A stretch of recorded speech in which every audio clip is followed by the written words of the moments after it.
In this video, I'll be showing you how to add website or page to bookmarks in Google Chrome. It's a very simple method, so if you find this video helpful, be sure to drop a like and subscribe.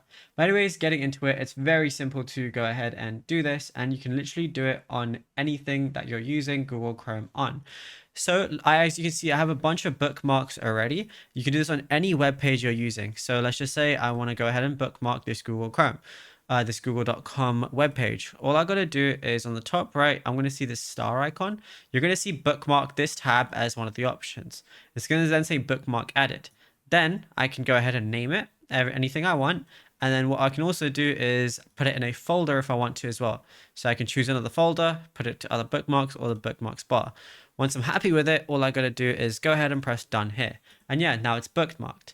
And I can also go ahead and press this little arrow, and that's going to show all my bookmarks as well, because I can't fit all of them on here.